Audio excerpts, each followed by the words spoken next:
Hello, welcome everyone. It's Monday night again and we're back here at Sim Race South Africa and we're back for ACC Round 2 at Snetterton. So it's the simGT Championship at Snetterton. My name's Daniel Haynes and as always I'm joined by my co-commentator in Nick Hodgson. Nick, say hello to everyone listening. Hello everyone, good evening and welcome. Indeed it is round 2 here and it's raining tonight. Dan, for the 2022.1 season we have our first round in the wet and we are expecting proper British weather. I don't expect the rain's going to let up anytime soon. We are currently looking at the rain in fact increasing in about half an hour's time. So, it wasn't me. Yeah. It wasn't me. It was you guys. Nothing to do with me tonight, people. In fact, we're looking at a very nice sunny Snetterton behind us on the commentary. So let's go to track and see whether it matches. Nick's already told us it doesn't match. So let's just bring it on. Let's go to Snetterton.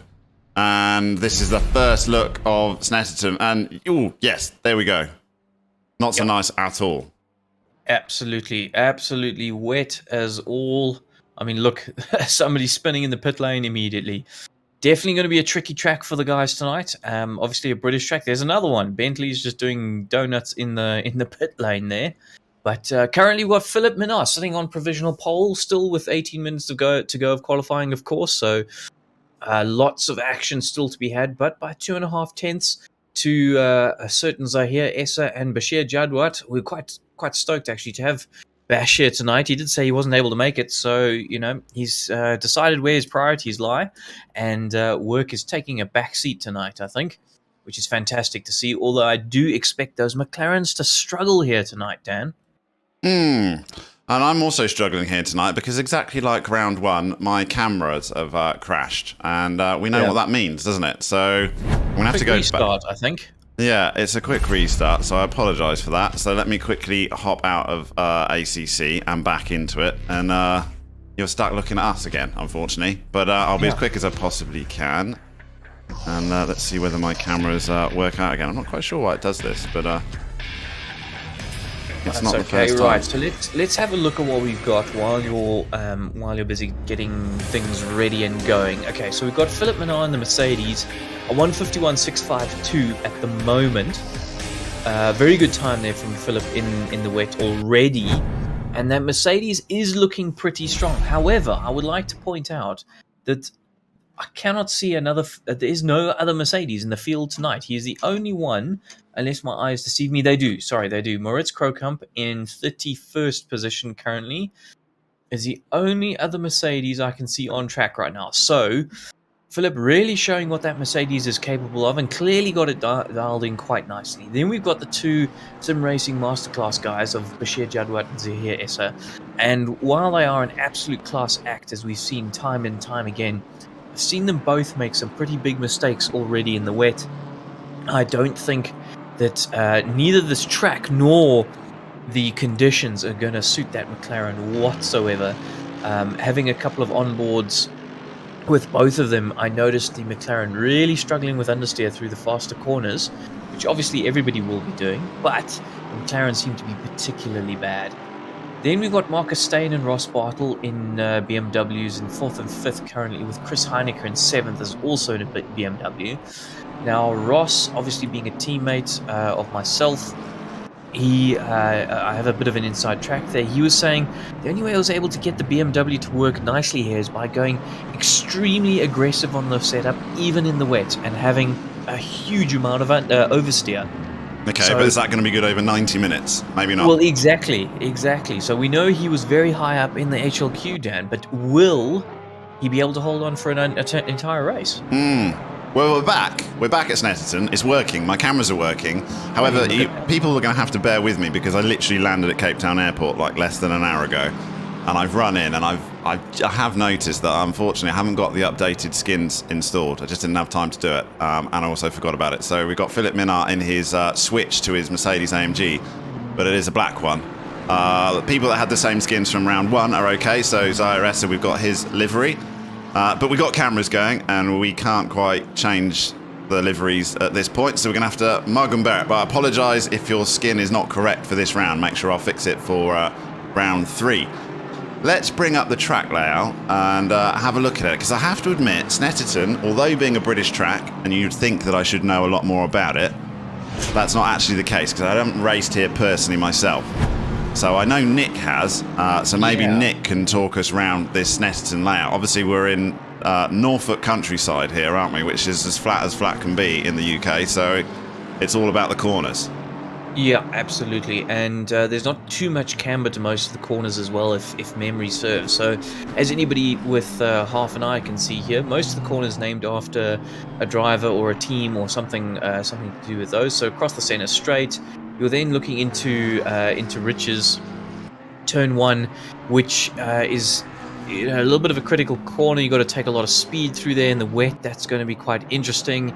But then hard braking into Montreal, that's quite frustrating, I must say, especially in huge cars, GT3 cars like this. But then through Palmer, definitely one of my worst corners on the track. Never quite got on with it. That little left-hander can catch you out, and particularly me. All the way down to Agostini, which is, of course, turn 4. Quite a nice little left-hander. That's good opportunity possibly for an overtaking maneuver if you've got Palmer absolutely spot on. Then into Hamilton, turn 5. Definitely one of my favorite corners of the track. Flicking the car through that left-hander is so satisfying. Really like it. And then I never know how to say turn 6, so I'm just going to call it turn 6. It's actually a relief that I have got the one with the numbers on. I didn't think that was the case. So we will call that turn 6. I agree with you. Absolutely. So turn 6 as well, quite a nice corner. You've got to get the exit really well there, because you want to run through turn 7, Williams, and then all the way down that Bentley straight. You've got to treat that as sort of one section. Make sure you get an excellent exit for Williams, which often means you've got to line up turn 6 in a slightly different manner. Bentley straight, as it says on the tin, all the way down, longest straight of the track.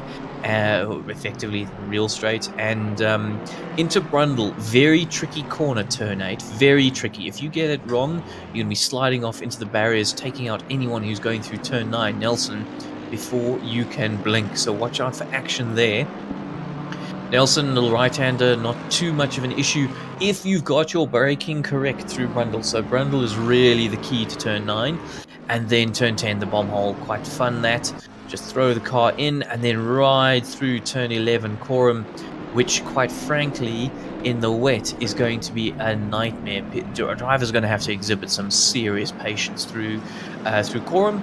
And then finally Murray's, again braking a bit like Brundle, where the car's trying to throw you off while you're getting on the brakes. So it's quite a balancing act to behold. Through Murray's, if you get that right, nicely across the line for center straight. Great. So that's Snetterton, post-war runway track, if you like. Quite a few of them in the UK. But that infield section that they added, which has made it 3 miles long, pretty much exactly. Second longest circuit in the country, behind Silverstone. But yeah, technical, a lot of heavy braking zones, plenty of passing opportunity, I feel, even though the track's quite narrow.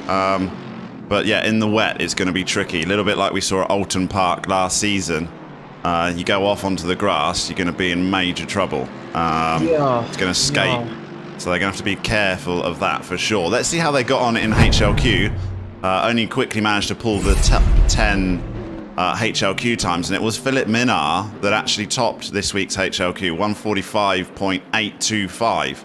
So very well done to him, and that's why he switched to the Mercedes, clearly, isn't it? So Philip Minard's had a great week in HLQ, followed by Ross Bartle, also in a Grumpy Monkey, but in the BMW, who I think struggled in round 1, but is obviously more confident here at Snetterton. And then, yeah, the mid-engine of the McLaren in Bashir Jadwat and Essa a bit further back than where we're used to seeing them. But with the rain, that might be levelled out quite significantly in the race. Nice to have Bashir here, as you said. We're very glad to have him here. He's in 3rd place in the week and currently only 6th place in qualifying. But we have got a hot lap. So me and Nick, we haven't done a voiceover for it, but this is a hot lap of our leader from HLQ, which was Philip Minard. So let's play the video and maybe we can just chat about it together. So I'll bring up the hot lap video right now. Here we go. Look, it's a bit bit drier than it is right now, so this is optimum conditions as Philip Minnaar takes us on a flying lap. Yeah, so he's going to fly across the start-finish line. Of course, we're on the center straight, as mentioned before. We're now looking into turn 1, which is going to be Rich's. We'll watch Philip absolutely throw the car as quick as he can through Rich's and get back on the power super early for sure. And then look for his braking point into turn 2, into Montreal, keeping the car reasonably tight, actually very tight there. And exiting, looking now for turn 3, Palmer, the left-hander, the one, of course, that I often struggle with. But Philip gets it absolutely spot on. Look how well he's got that Mercedes hooked up, rides the bumps, no problem whatsoever. Turn 4, Agostini on the brakes, turning in fairly early there, running, taking an interesting line, I must say. I would have thought a more traditional line, but clearly Philip's worked it out. Oh, I love this corner. Turn 5, just throw the car through Hamilton. And turn 6 as well, just clipping those curbs on and getting an exit. You see how a little bit of oversteer there, but really just trying to line himself up perfectly for Williams and get on the power early on the exit of Williams. That's for certain definitely going to be the way to tackle that Bentley straight. All the way down we go now. Absolutely flat chat, and then looking for the braking marker through Brundle, and then getting ourselves nicely lined up for Nelson. You see how big that sausage curve on the inside was. You want to avoid that, of course, through bomb hole. Nice little dip there, really helps get the car through the corner. And now through Coram, where you've just got to be a little bit patient, spot your braking marker, tuck in nice for the last turn, make sure not to hit the sausage curves on the left, and then power the car across the line. And of course, that's in the dry. Yeah, that's how you do it in the dry, and a bit different in the wet, as you said. Now, I think as we've got 7 minutes 30 to go, whilst you were taking us on a quick run through there, I've installed deliveries, because it's a shame to have, I think there's quite a lot of changes. So I'm going to pull us out just for a second and then back in once again, but this time we'll have livery. So let me go back to the commentary screen. Sorry guys, not ideal, but it'll be better in the long run. And let me just pull that. Let me pull that back. Still got 7 minutes of qualifying. So looking back on the track layout, Nick, maybe you can give the guys a bit of an indication of where we're thinking passing might happen. I'm thinking that turn 2 hairpin might be a hot position. Absolutely. So turn 2 hairpin, definitely if you can throw the car up the inside into Montreal, then you're going to be looking good, because you should be able to defend nicely through Palmer, that left-hander. So I wouldn't stress too much about that. The key will be getting turn 1 spot on, so you can get a little bit of a drag, because the distance between turn 1 and 2 is so short that it might be a little bit difficult there. We'll have to see how it plays out in the wet though. Down from turn 3 into 4, I think, to be honest, is more likely a what I'm going to call a competitive overtaking opportunity. Again, diving up the inside is likely going to be the way forward there. You know, a lot of people might be thinking, well, the Bentley straight is the longest straight, surely there. Into Brundle, but it's such a weird little corner, Brundle, and the braking is so difficult, especially in the wet. I could see guys getting a bit too brave there, trying to make a move and definitely getting it wrong. If you, however, are, let's say, in a Ferrari, which has a huge amount of power, like Sas van der Vesteyn currently in 9th position is, and in a car that's slightly down on power or a bit slower to accelerate, like Jason Luck in the Porsche number 1, 2, 4 and 13th, you know, then maybe there's a good opportunity there. Line somebody up and get the pass done even before you get to Brundle. So plenty of spots, and now we've got some nice skins on the screen, so apologies and thanks for keeping with us, but we've still got 5 minutes of qualifying, and we can see a lot of these liveries that have been updated since round 1, so that's great. And in the meantime, Bashir Jadwat has suddenly gone on to pole. And Essa, so we said those McLaren struggled in the dry in HLQ, but they certainly need to be hooked up in the wet, because they're first and second right now, only narrowly ahead of Ross Bartle in 3rd position in the Grumpy Monkey BMW, less than a 10th back, and Philip Minnaar with just over a 10th as well. So super close at the front, but it's the McLarens on top right now. So can they? They'll be probably looking forward to a wet race at this rate because it's catapulted them into first and second position in the Masterclass McLaren. And Ross Bartle, though, not far away at all in his... I'm worried about that setup, Nick. You said he's gone for a bit of a nervous setup, but a 90-minute race is a long time to go around, isn't it? And in unchangeable conditions as well. I'm just concerned that might kill him at some point. Yeah, don't forget, though, that Ross Bartle is a rally driver, so he's used to going sideways. Right. Okay. Right, we'll give him the benefit of the doubt, but just bear that in mind. If we see Ross Bartle going a bit too sideways, I think the problem is you go a bit sideways. Anything on the grass here in the wet, and you're in trouble. You're in major trouble. You can't dip a tire on that slick grass, and you can see how narrow it is. I'm thinking track cuts here won't be quite so much of an issue because, for that very reason, guys are not going to want to go offline because the consequences are so severe, which is nice. That's as it should be on a circuit, I think. But we'll see how it goes. So interestingly, even though you can see that it's clearly raining, the track is actually marked as greasy. It's not marked as wet yet. Okay, nice. So just difficult, basically. Yeah, we're not getting any spray off the back of the cars, are we? So it is just it's typical Norfolk dreary drizzle, basically. Very in keeping with the sort of weather that I left behind when I moved here. And this is pretty much the reason why I live here, is after about 4 months of this, it gets a bit tiring, I can tell you that. But it's what Norfolk would be like, and the rest of the UK has been horrific. Massive storms over the last couple of weeks, some really big ones. I see that O2 Arena in London got almost torn in half during the week. So yeah, it's not been ideal at all. It'd be very windy, I imagine, in real life. But the wind is not so much of an issue tonight. Just the wetness. So with 2 minutes to go, 2.5 minutes to go, can you see, by any chance, Dan, can you see who's on what tyres? No, I can't, unfortunately. On my broadcast screen, I can't. Someone might be able to tell us from how you do that, but I can't from what I've got available to me. I can see their timings, but...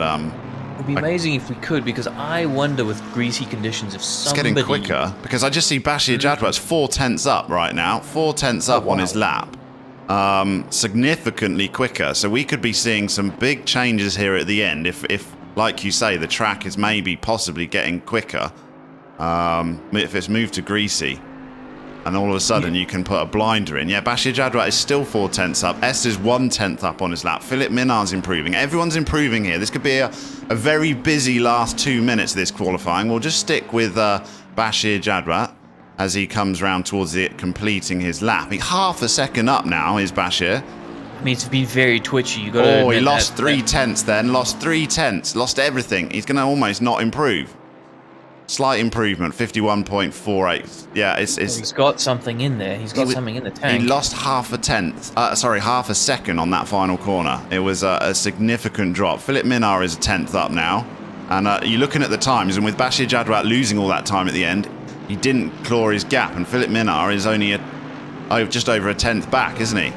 Well, exactly, and this is why I'm wondering, have these guys... I mean, if you look on board with anybody, you'll see how little rain there is, like actually falling on the windscreen. I wonder if a few guys have worked out that maybe the dry tyres might give you a little bit extra here. I don't know, but we just can't see. I would have thought so. I definitely would have think so. But, I mean, it's too late now, isn't it? You would have had to have thought that a while. Now, all of a sudden, the rain looks a little bit heavy when you change cameras, but it depends where what camera view you're on.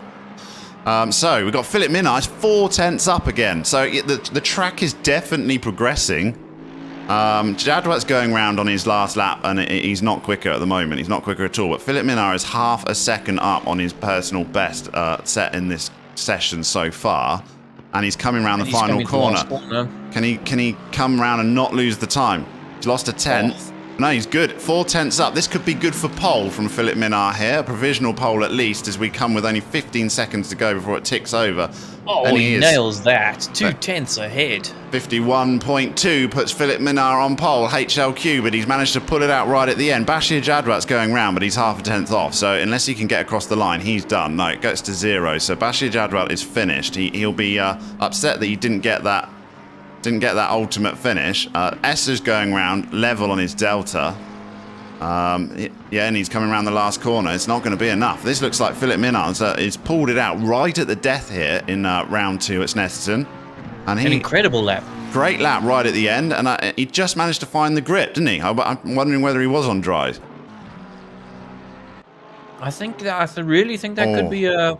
I said Boss Bart. I was just about to say Ross Bartle's up on his delta, and I cut to him, and he's doing his sideways across the grass, and it didn't look particularly quick then, did he? It was parked. So Ross Bartle is going to finish in 4th. Philip Minard has got this, so he's going to be our pole sitter here at Snetterton round 2. Almost 3/10. Goodness. Yeah, it was a great lap, but Jadwat had the time in him. He just lost it all on that last corner. So Jadwat's going to start in 2nd position, followed by his teammate Essa in 3rd. Ross Bartle is going to be the grumpy monkey between the masterclass sandwich in 4th position.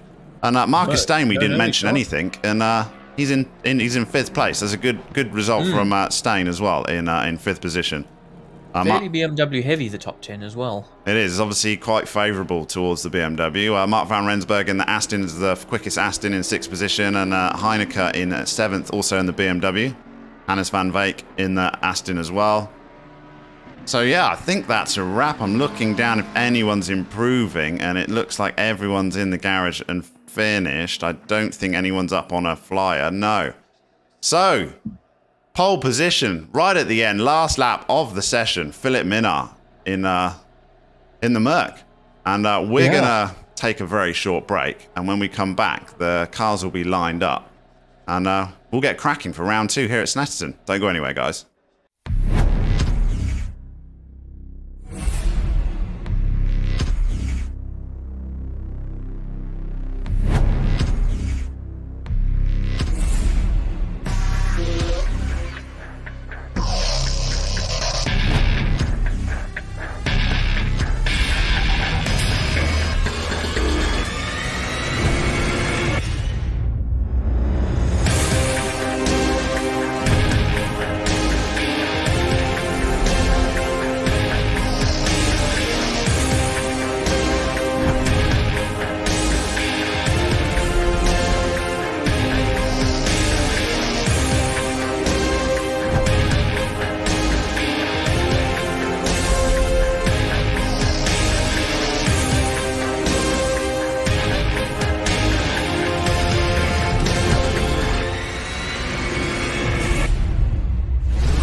Okay, guys, we're back here. Round 2, Snetterton for the SimRace GT, SimRace South Africa GT Championship. It's been a month since round 1.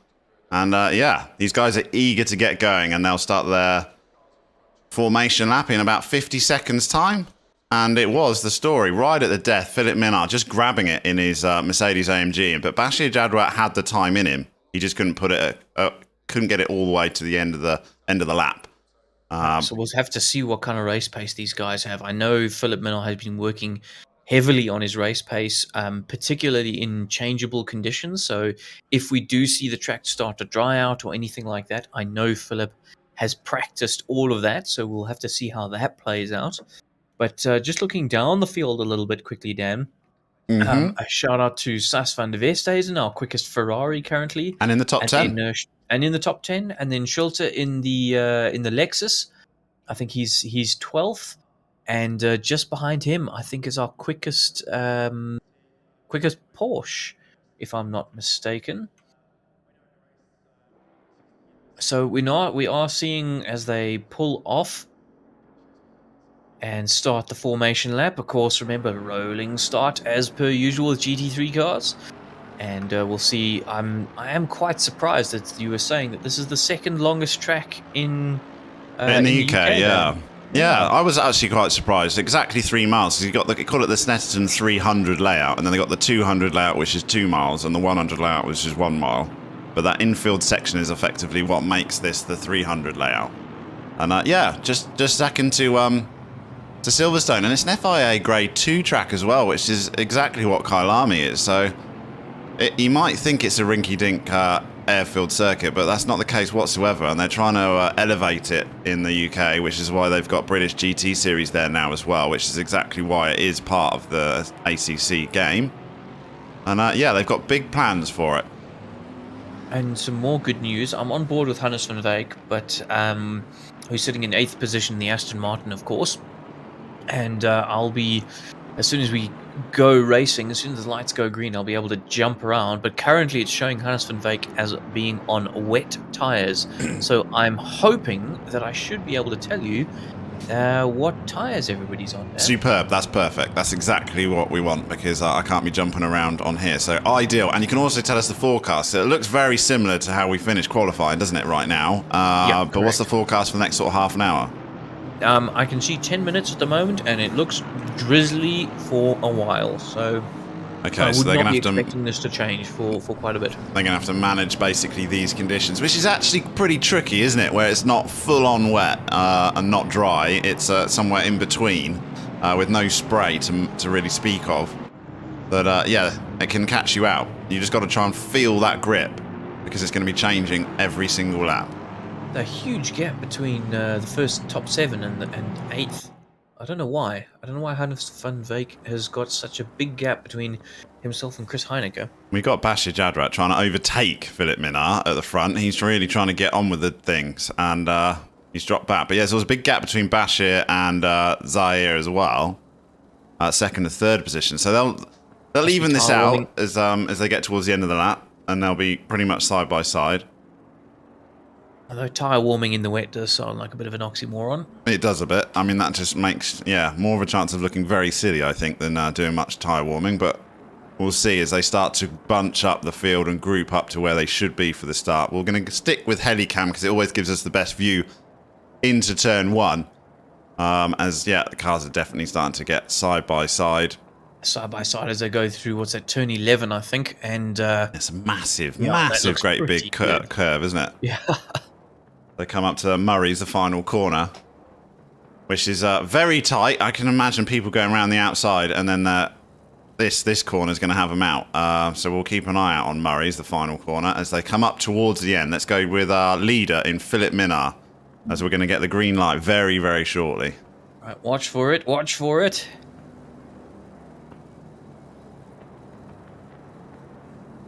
So, coming round, obviously big sweeping Rich's first turn 1, but the braking turn into Montreal is going to be what we're looking at. It looked like Bash was ahead when they went across the line. Yeah. Oh, we've got drive through for luck. Drive through for luck already in 13th, so he made a mess of the start. Bash has dropped back into second place, and Philip Minard has taken command of this first lap. Yeah, and is already, look at the gap.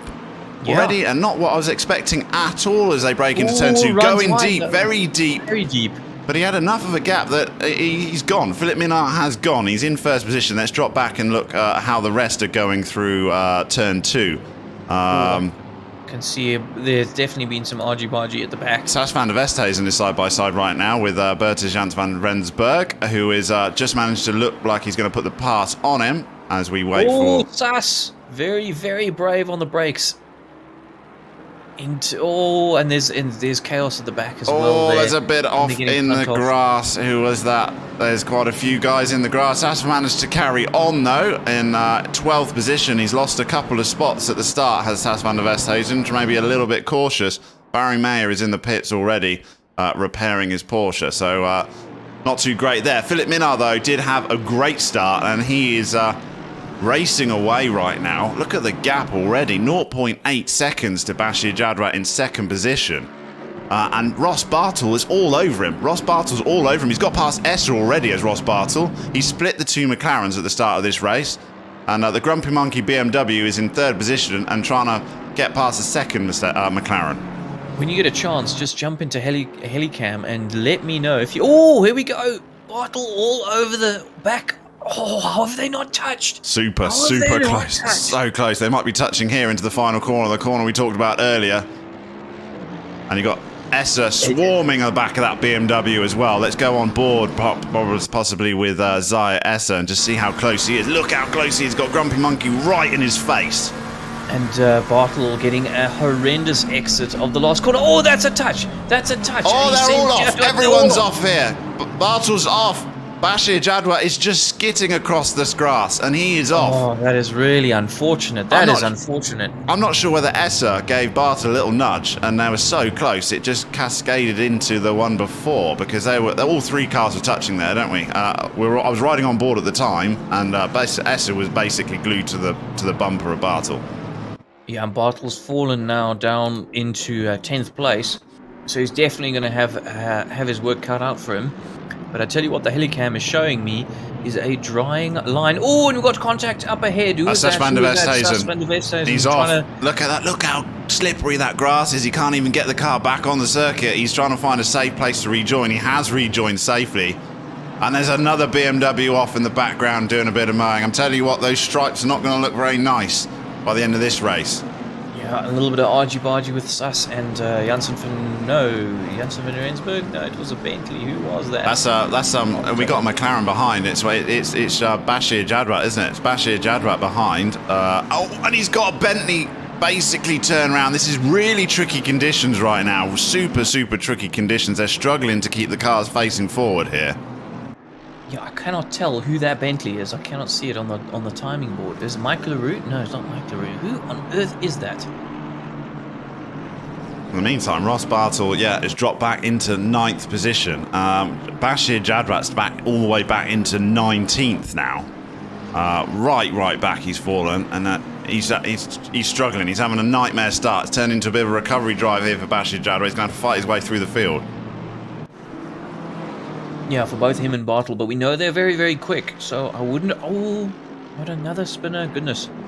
Guys are really struggling. If you can just keep your nose clean here tonight, there are going to be points galore for you. There really will be. That's exactly the story, isn't it? Wait for the car in front to put a wheel on the grass, and they're curtains. They're done. And you say thank you very much to the position, and that's what we're seeing already. Philip Minard, though, I mean... We're on second lap, and he's absolutely flying. 3.5 seconds is the gap to Essa. I mean, I know Essa had tapped, didn't he? Yeah, exactly. That incident really put them a bit further back. Steyn was giving Essa a little bit of a hassle, but it does look like that Essa has now got the hang of that McLaren and is setting off in pursuit of Minai. I see it's a 3.2 now instead of 3.5. So let's keep an eye on S's times and see if he can start to close that gap down.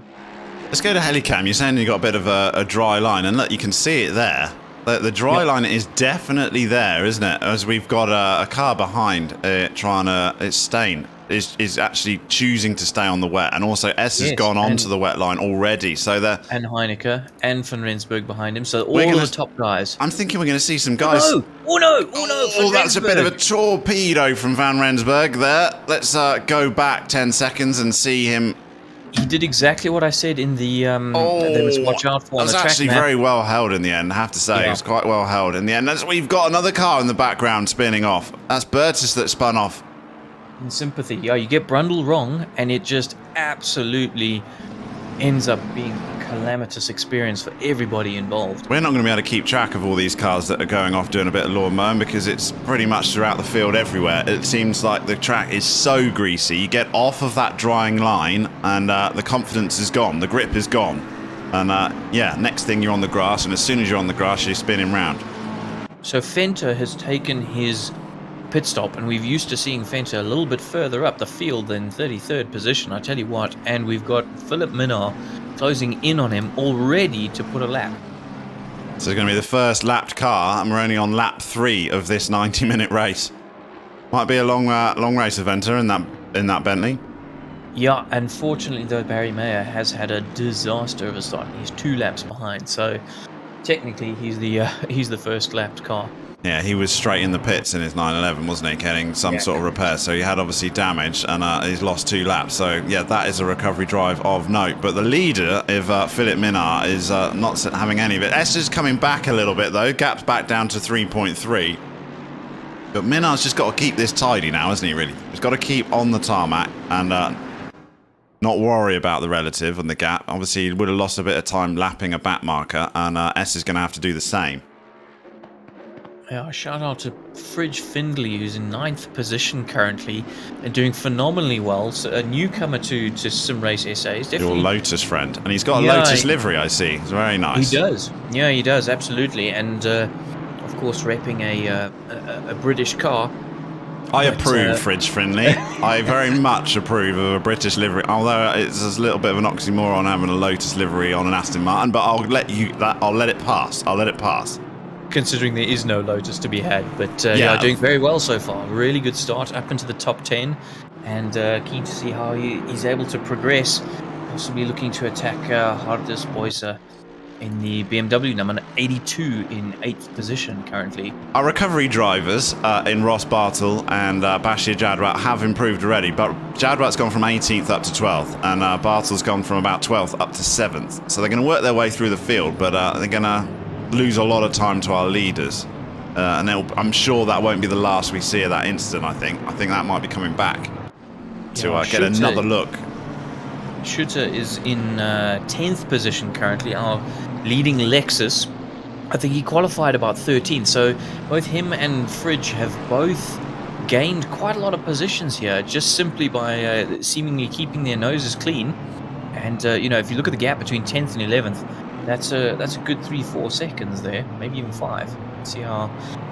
I'll have a look. 5.2. Yep. So they've really carved themselves out a nice little niche there, with Stefan Herbst in 11th, currently under heavy pressure from Bashir Jadwat. Bashir looking to make a move through Hamilton. Is that going? No, definitely not. Definitely not. Biding his time. I think he's going to wait for that Bentley straight, try and get a bit of a slipstream, a better exit through Williams. Taking a narrower line at the moment is Bash, really trying to line Herbst up. Looks like he'll have it done here, I reckon, Dan. I reckon he'll have it done. Keeping on the wet as well. You're not going to fight it, are you? Herbst is not going to fight this. You'd almost it's not a blue flag situation, but look, there you go. He's moved way offline, and you pick your battle somewhere else, don't you? It's Bashir Jadwat is going to come through, especially at this early stage of the race.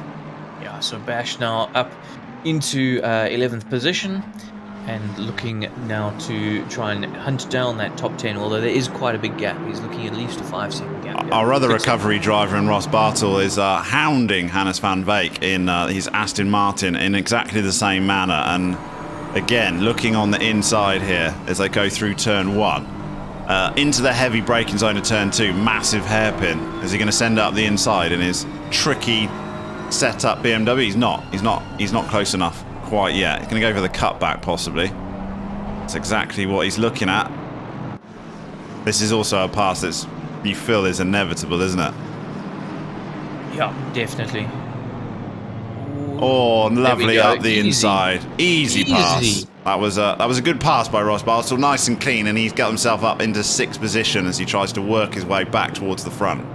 Was it just me, or did it feel like Hannes van Beek decided that wasn't worth fighting? He was going to run his own race. I think he drove as defensive as you want to be, and then as soon as there's a car on the inside, you just hold your steering line and you just let the pass go, don't you? It was good driving from both drivers there. Absolutely, especially in these tricky conditions. And we've seen so many drivers making little errors that lead into big mistakes. Definitely. So Bashir Jadwat's got 5 seconds to try and pull back. What are we getting all excited about, Nick? Sorry, there was a back marker off in front of Ross Bartle. I was hoping he didn't spin in front of him, which he did not. And Ross is able to continue on his way, thank goodness.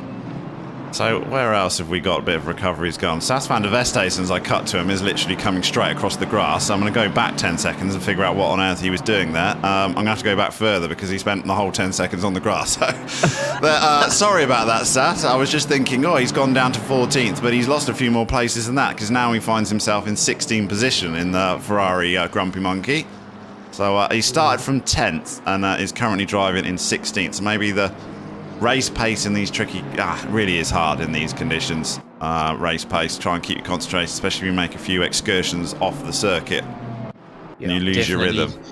Old Hannes and Veek has not let Ross Bartle get away by any stretch of the imagination. Ross, in fact, making a couple of little errors, which has allowed Hannes to come back at him. Hannes seems to be very, very good on the brakes in that Aston Martin. It really allows him to close up heavily behind the back of that rear wing of the BMW. Just jump to the front, and I'm with Marcus Stain, who is really is holding on to the back of Zayaressa in his BMW. And I mean, we saw from the HLQ times that that McLaren was not the quickest car, clearly, because Jaguar and Essa couldn't get it to the top of the boards and had a couple of guys in front of them. So we got Marcus Staines having a blinder here. He's kept himself clean, like you said, which was important. He's on the podium places already, and he's pushing our championship leader. Yeah, he's clearly got good pace. He's way further ahead than Heineke. And, you know, as you say, pushing multiple sim race SA champion, and who can't similarly catch Philip Minnow either, who's got amazing pace in that Mercedes. Yeah, that gap to the leader is basically stabilised at that 3.3 seconds for the last sort of 3 or 4 laps. So Philip Minard's looking comfortable at the front. I dare say comfortable as you can be with an hour and 17 minutes to go in a changeable condition Snetterton, where one mistake and you're off. So you're never really comfortable, but he is at least managing the gap and not getting the pressure from the relative, which is nice to have, isn't it? Because you definitely take a sneaky look at that relative on the pit straight every lap. Absolutely.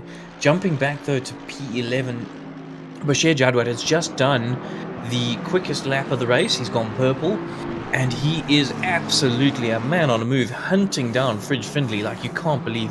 When he took 11th, he had about 6 seconds to catch up to Fridge Findlay, and he's already got brought that down to just 2 seconds. And look how, I mean, he can see the back of that Aston Martin rear wing, no worries. Oh, closing up so much on the brakes there. Wow, he's got confidence on those brakes of that McLaren. You can see it carrying a little bit of damage still, of course, from all of that contact with Bartle and or Essa through I think it was turn 1.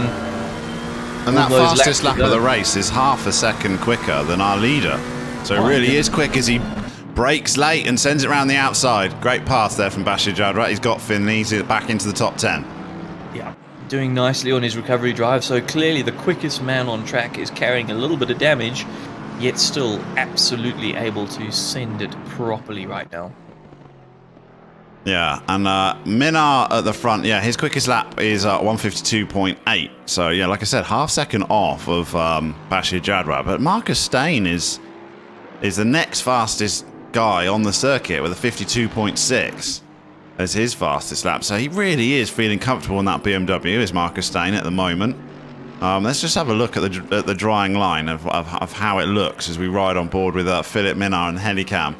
And it's pretty consistent, that line, isn't it? It's a very solid racing line at the moment. Very solid racing line, and we see Philip Minar coming off of it on purpose on the pit straight to cool his tyres. Yeah, I'm just going to jump on board quickly with Philip for a lap just to see what the car's doing, how he's enjoying the drive at the moment. Doesn't look to be too much understeer at this stage of the race. Track is marked as greasy. Temperatures 15 degrees Celsius, ambient 21 track. So the track's actually fairly warm, I'd say. Yeah. And really not much rain. If you look at the windscreen wipers, it's clearing a drop or two. But and the forecast, Nick? What have we got on the forecast for 30 minutes? Same for the next little while, Dan. There's absolutely nothing out there. I'm wondering whether some people might take a gamble here and come in for their pit stop a little bit earlier than maybe they would have done, and then flick onto those dry tyres. So I tell you what, a little bit of inside information to the Grumpy Monkey chaps is I know for a fact that Ross Bartle is going very heavy on fuel. He's basically got enough fuel for the entire race on board. Because he wants the flexibility in a wet race to be able to change his strategy as and when it suits him. Yeah, so I mean, then it's risky to come in and just take tyres, isn't it? If that's the case, Exactly. It's a hard one. If anyone's sort of more split 50-50, they might think they want to pull that earlier if this drying line and it stays consistent. Keeping an eye on the forecast. They'll be looking at the forecast more than anything else, I think, as it ticks over. Obviously, we've got 3 times progression, haven't we? So Yes. that makes it harder to actually judge because it whips through a bit quicker than it would do in a normal race without the 3 times. Yeah, I see Jadwat is up into 9th now. I didn't see what happened exactly there, but he did get past Hardness. And just on board with Philip for an entire lap now. That Mercedes looks an absolute joy to drive. There is no understeer that I can see in particular. It's not trying to kill him with massive amounts of oversteer.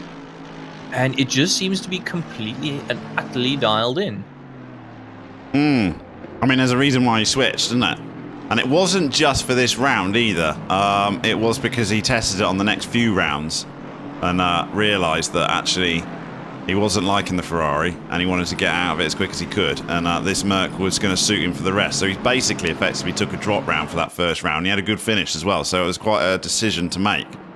But if he can pull this off, it'll be worth it. Tell me, what lap time did Essa just do and what lap time did Minard just do? Essa's last time through was a 153.2 and Minard was a 53.4, so just over 2 tenths slower was Philip Minard on that last lap. But yeah, the gap's down to 2 seconds now, and it was 3.3, wasn't it? So it's not all been in one lap. It's been about 2 tenths slower in the last few laps. Oh, exactly. So that to me is exceptionally interesting. Although on board with Essa, he looks to be fighting that car a huge amount in comparison to Minard. He's pushing though, because I mean he had Stain for company, like real company, a couple of laps ago, and he's now managed to pull a couple of seconds on him, or 1.5 seconds from Stain in 3rd position. So Yeah, he's just got Essa's into giving that it all, rhythm, isn't he? right? Yeah, he's Yeah. really pushing that 720S. So Jadwat down in 9th is currently looking to make that 8th as he goes through Brundle. Ooh, easy game. No That problem. was easy. That was given to him, that one, because that was Schulze absolutely had given. Schurter was just basically off. He shot off the made a circuit. mistake. Yeah, exactly. Unfortunate, unforced error there, but that's sometimes what pressure does for you. And I'm Especially thinking in Philip conditions like Minard's going to be getting a little bit of relative pressure now as well. That dreaded glance to the relative on the pit straight, and you see your 3 seconds down to 2 seconds. Absolutely. It affects you. It affects me. When you see someone consistently tracking you down, you're just thinking, come on. And if it's every single lap and it's consistent, it definitely starts to get you in a bit of a panic. I'm trying to think though, when was the last time we didn't have a sim race masterclass winner at Sim Race SA? And I think it must have been Kieran Patterson. I think you're right. Although, It no, was it was Kieran? not a Jadwat win when he wasn't with masterclass, possibly. True. Yeah, between you mean a non-win between Essa, but we had quite a few different winners last season. We had obviously Kieran Patton, I think Deploy won one as well early on in the season. So we had quite a good blend of winners.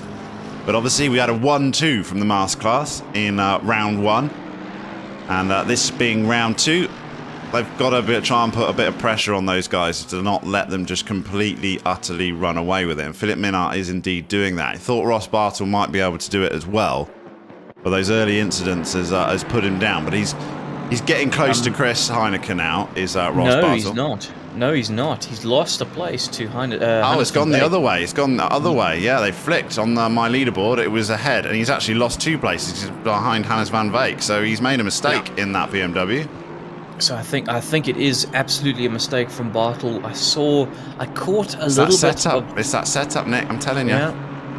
Yeah, no, I can't deny that. Definitely he's gone aggressive, and whether that's working in the race, you can see him working at that wheel as they go through turn 11 and into 12 onto the center straight. Does seem to line him up quite nicely for tight corners like that, but it can bite quite easily, quite quickly, and before you know it. So what's the official track conditions? Greasy, damp, moist? Greasy. It's greasy. It's greasy. Yeah. So it's basically the same as we had in qualifying, isn't it? Yeah, absolutely identical. There is barely a drop on the windscreen right now. I mean, yeah, hardly anything on Philip Minard, and he's seesawing that wheel. quite significantly, I have to say, as he's fighting for grip. I'm wondering whether these tyres are a bit cooked. Yeah, it must be, because, I mean, S has taken another half second out of him. We saw in the virtual 9-hour, Kalami 9-hour, where we had changeable conditions and people were just sort of didn't care, didn't want to pit, stayed out. It was quicker to stay out on the wets and just ignore what they look like. But I mean, some of the statistics of tyre temperatures after the race was just ridiculous. I mean, they were just off the scale on temperatures and pressures. And people were just thinking, well, it's still quicker than changing tyres. I'm thinking we might be in a little bit of that situation here right now, as guys will just push as far as they can go and don't want to take the risk of going onto a dry tyre. We've got Essers now within a second of our leader and Philippe Minard. So that 3.3 seconds that was quite comfortable for a good sort of 6 or 7 laps is just eventually been whittled down, and it's seeming pretty inevitable that S is going to catch him now. And Stain's getting dropped.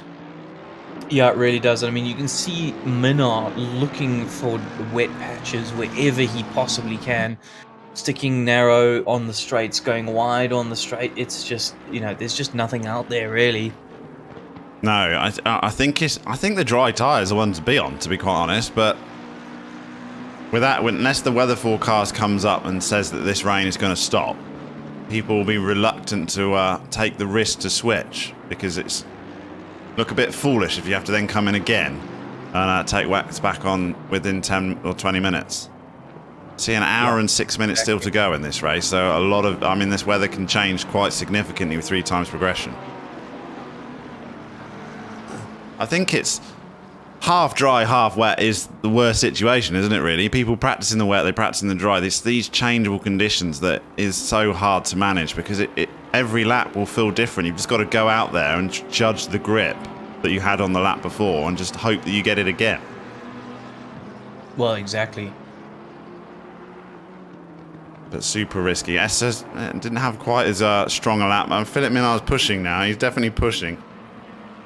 Trying to get that gap up above a second consistently. 1.3 seconds.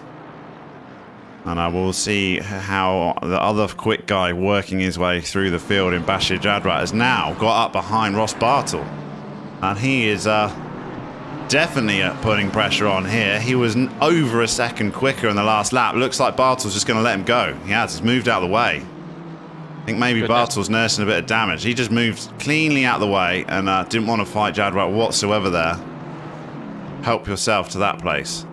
So he's up into 6th position in the other 720S. Is Bashir Jadrat, started from 3rd.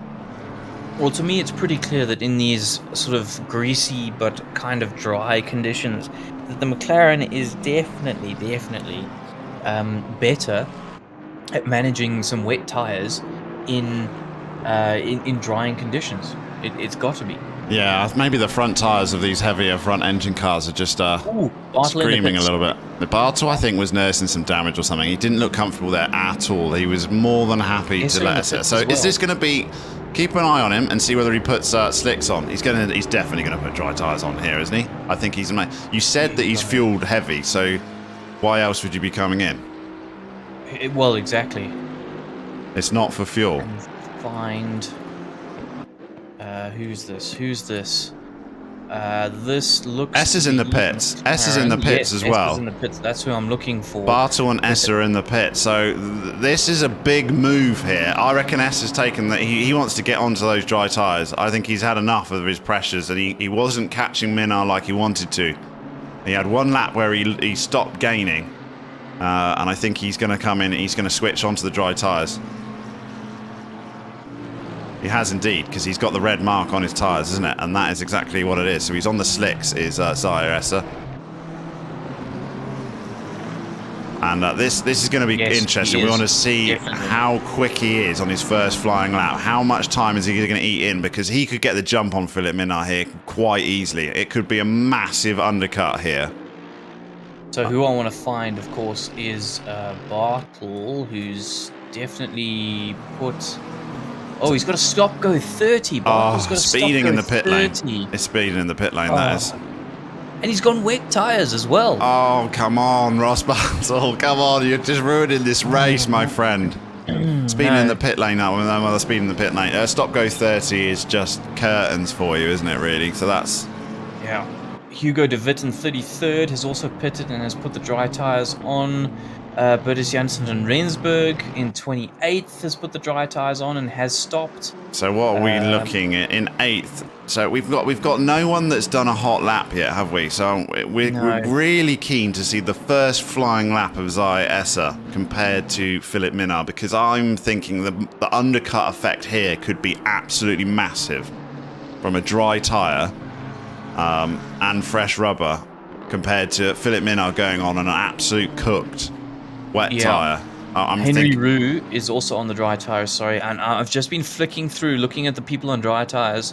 I haven't watched Esser specifically, but everybody on the dries does seem to be struggling to get these tyres up to temperature and to make them work. So Esser's in 14th, currently our highest placed He's not struggling at runner. all. I mean, that looks planted. It looks really planted, I have to say. I've been riding on board with him for half a lap, and it's looking good. But this is the lap we're interested in.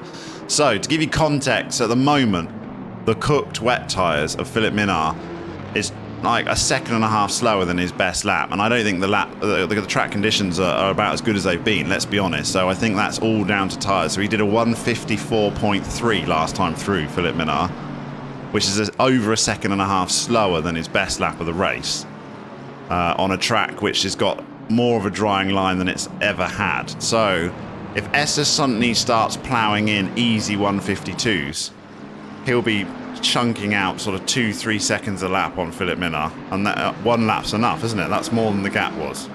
Can we just have a massive shout out to Peter Geldenhuys, who is currently manhandling his GTR around the track in 11th place. Is it? Oh, I was scrolling down. Place. I was scrolling down to find him because I thought I knew his HLQ was in like 38th position or something. Yeah, he was just squeaked in. I think he was literally and he was the last chuffed driver. about it. He was super chuffed about it, and he's in 11th. Go on, Peter Galdenez, get that GTR back, and it looks good as well. Yeah, fantastic. But he's got Esser. I mean, he's got to let Esser through here, really, hasn't he? Doesn't want to be losing time. But this is going to be interesting because this is going to slow down that fast lap that we were after from Zaya Esser. This is going to change his times unless he can get through here. He's going to come around his last corner, but I think he's been held up at the end of this lap quite significantly by Peter, unfortunately. I want to see what this time is. He's flashing his lights, is Zaya Esser. And Peter moves nicely out the way. Oh, he switches back. It's a bit dangerous, but he's out of the way. What's the time? It's a 53.8. I think he was held up. I think he was held up a lot. Yes. A lot or on he that. Lost. It felt like he lost almost 2 seconds there. He was still half a second quicker than Philip Minard, though. Still half a second quicker, and I agree with you. It felt like it was at least a second he lost. So it could be a second and a half. I'm thinking he's going to be doing his fastest lap of the race the next time through is Esser. He's going to be in the 52s. If he's in the 52s, then Philip Minard has already lost his first place. He's already lost it because when the pit window works its way through, he's going to find himself being massively dealt a hand of the undercut. Surely if you're Esser, though, you're on the horn to Jadwat saying, buddy, I am absolutely flying right now. Get in the pits. Get in the pits, yeah, exactly. The weather is not going to change in the next in-game half an hour, in real time 10 What's minutes. interesting though, Nick, is Bashir Jadrat's last time on his tyres is a 153.3, which is flipping quick. It's a second quicker than the leaders, so he's somehow managing to manage that somehow. He's coming through the line now. What's it going to be now? 153 as he crosses the line. Yeah, it's still another 153.395. That's perfectly acceptable from Bashir Jadrat. Perfectly acceptable. Well, Esser's just going through bomb hole now, so we are gonna see in a few moments what kind of lap time he's gonna put in. That car looks like it's on rails, though. It does. Yeah, he's not struggling at all, is he? He's enjoying it. He's staying on the dry line. He's obviously, instead of everyone else darting off that dry line, Esser's glued to it. It's almost like having driving line turned on. He's just got to follow it. 52.5. There you go. There you Fastest lap of the race from Zaire Esser. 152.5. And that's it. He's our current provisional leader right now. Unless weather conditions change again. That's the risk that he's taken. He's decided to throw the dice on dry tyres, thinking that this track's not going to get any wetter than it currently is. And I don't blame him, because certainly from what the weather forecast is saying is it's going to stay this way for an awfully long time. We've got lots of people in the pits now. We've got who's that? Ali's in the pits, Van Asvagen's in the pits, Governor's in the pits, but a few people in the pits. So I think a lot of people seeing this with 58 minutes to go, deciding that actually dry tyres are the way forward here. Well, if anyone's watching and they've got comms to a driver here, they need to get on the blower right now and say, get yourself in the pits. You're on the wrong tyre if you're not on dries. I mean, S has proven it. His first flying lap is fastest lap of the race.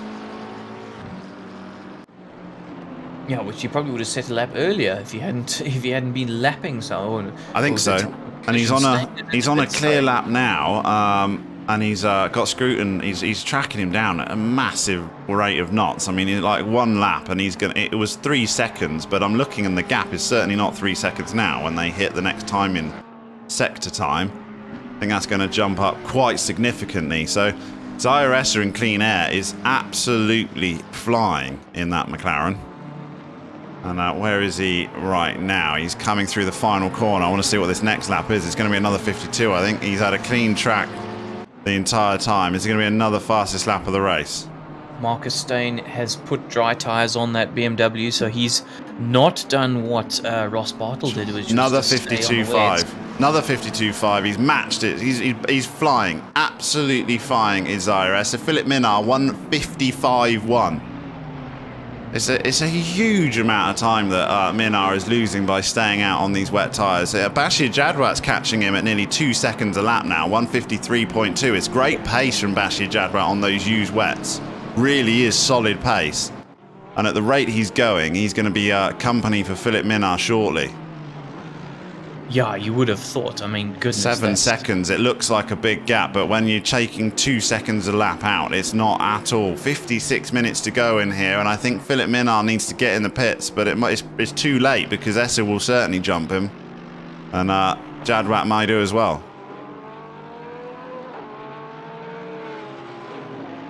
Yeah, I mean, you've got to. I mean, I know Sas van der Westhuizen is typically got second monitor open and is monitoring all sorts of things. Yeah, I don't know how he does that, eh? Yeah. I mean, he's like basically monitoring live telemetry more than he's driving. I would get so thoroughly confused, but yeah, he does. I know you're quite right. He's got a thing for that. And yeah, if he's monitoring anyone with dry tyres right now, I think he'll appreciate their times. Marcus Stain is coming to the pits. We missed him into the pits. I'm just looking at some of the other guys that pitted. I definitely saw that, and I saw that he came out on dries. Yes, I'm going through seeing if anyone else... Oh, he's still... So yeah, he's only just done it, so he hasn't put a flyer in yet, so it's next time through. I'm looking at the other people on dry tyres, effectively. Chris Heineke, where's Chris Heineke? I see he's pitted as well. Also on an outlap. So quite a lot of guys have come in late.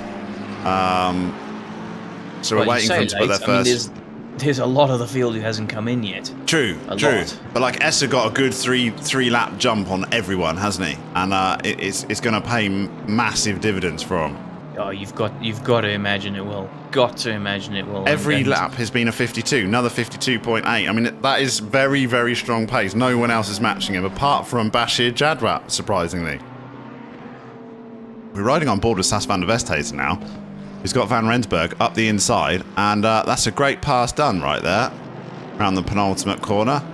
And Van Rensburg sweeps past Sas van der Westhuizen, and takes his McLaren up into 18th place. And Sas has come into the pit, so he's decided to finally have enough. Maybe that second monitor is telling him what he needs to see to come into that pit lane. So Marcus Stain, obviously currently on his first flying lap. That it does look a bit of a handful, that BMW. but he's getting to grips with it seemingly quite quickly, and he's coming up against Peter Oh, Helderman. he's struggling with it though. It's twitchy. Yeah. It's very it doesn't look like Essa at all, does it? It doesn't look as confident. Maybe he's going to take an lap or two to get that dialed in. But Essa's looks so stable. Really does. And very, very smooth. I'm sure it's tricky, and he's right on the limit of grip, but it does look like he's been able to manage that because his pace has been very, very consistent. 52s, just one after the other. And the massive surprise to me is Bashir Jadwat's also in the 52s on the old tyres. So he's got immense pace. Van Rensburg's in the pits, and he had an absolute disaster of a pit entry. He stopped in his box and missed the box, so he had to reverse up just very slightly. We're looking at him. He is in now. We'll have to see where he It's a couple of big bumps in that pit lane, wasn't it? And he went over one, and I see now, he went over a bump, and his pit box is literally on one of those bumps. And now he's had to plonk it into reverse to get back in that box. Yeah, really not ideal, but we'll have to see what tyres he puts on. It took forever for him to actually get back there, and he's leaving the pit lane now as we finish that replay. So look at, the 7-second gap that Philippe Minard had over Bashir Jadwat's now down to under 3 seconds. So Minard is 155.9 is Philippe Minard. He's losing nearly 3 seconds a lap. It is exactly 3 seconds to the last lap to Bashir Jadwat. That McLaren, that Mercedes is really struggling now on those tyres. They're absolutely cooked, I think. And he's coming into the pits. Finally, he's coming into the pits. I think he's 5-6 laps too late. He really is. Yeah, we're going to have to keep an eye on Philippe Minard in second position currently, obviously, because Bashir Jadwat takes over the lead of the race. And you've got to say, a pretty phenomenal drive so far, recovery drive from Bash. He's had insane pace in that car. He really has. And he is the one driver that has seemed to be immune to the tyres going off, because he's still out there, hasn't pitted, whereas Essa did. Essa felt like he'd had enough of those tyres to get off. But Bashir Jadwat is somehow managing to carry on. As and Essa is going to go past. No problem whatsoever. That's it. Yeah, Essa's passed. Not even close. It's going to be a big margin as well, because it's three 152s in a row for us. He might lose out to 8th. He might lose out to 8th. Scruton is 8th, but he hasn't pitted yet. Stain. Oh, he's going to be so close to Stain. Stain can actually see Minard quite comfortably and has his tyres nice and warmed up. So that really hurt Philip. Yeah, the undercut, as we suspected, was absolutely massive. Huge. It's big anyway. We've seen how effective the undercut can be in ACC, but when you've got a drying condition here and being on the right tyre at the right time, obviously S is going to be on very used tyres towards the end of this race, but yeah, it was the move. It was the right move, because he's got track position now and is effectively the current leader of this race, Essa, in the 771, 720S. And he's a good 10 seconds down the road as well. Yeah, the lap times have been so consistent, mid 52s, just every single lap. Bashir Jadwat is about sort of 7/10 slower, but he's on used wets and he's trying to go long, and I don't know how he's producing these times on these tyres when no one else can. Yeah, it's quite incredible. It really is quite incredible. He's pushing though. He's cooling them on the grass. He's pushing them that much. Huh. It's a risky strategy to pick up water on the grass, but yeah, he's still going in the straight line. Is Bashir Jadwat, immensely skilled, obviously, at feeling grip. Multiple championship winner here at SimRace South Africa. The temperatures, Dan, are slightly decreasing. We've got a 14-degree ambient and a 19-degree track temperature. It's down 1 degree ambient and 2 degrees track. So it is getting a little colder, but not. I don't think these drivers will be too concerned about temperature at this stage. Certainly the track conditions aren't going to be or are going to be much more of a factor here than losing a couple of degrees of temp. Yeah, I mean, it's remarkably consistent weather, isn't it? I mean, like I said, this is proper English, sort of exactly what I would come to expect. A whole drizzle and mizzle. It's really. Well, by the time you add 3 times progression, it's you're imagining several hours of just rain that's just drizzle, and that is exactly what it likes. I promise you, I had half a lifetime of experience in exactly that. It starts raining about October and sometimes finishes at sort of middle of April. And it's about this consistency the whole time. It's not pleasant. On board with Jadwat, he was sliding and drifting that car through turn 11 like you cannot believe. He's having a lot of fun, and as he's coming across the line now, I'm going to keep a close eye on his times, but you feel like it's very, very consistent, but it's a 153.3 from Bashir Jadwat, and that's pretty much what he's been lapping for the last sort of 5 or 6 laps, which is incredibly impressive for the tyres that he's on. But is, in the meantime, Essa, fastest lap of the race, a 152 flat. So that's 1.3 seconds quicker. Yeah. So you've got to come in and take those slicks. You've got to take those dry tyres. Essa's decision to do that early was arguably risky when he's got the leader in front of him, and he was actually closing him down, wasn't he? The time was coming down, but he still thought, no, I'll get him on the undercut instead. I'm going to pop down to 25th position. Mike LaRue, number 513, is looking at the back of Jason Luck, number 124.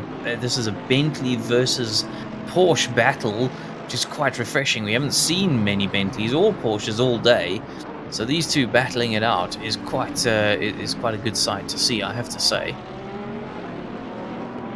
Oh, LaRue getting a particularly bad drive out of turn 2, and that's kind of scuppered his chances for looking at a pass. Oh, and gets it all crossways, and that's that.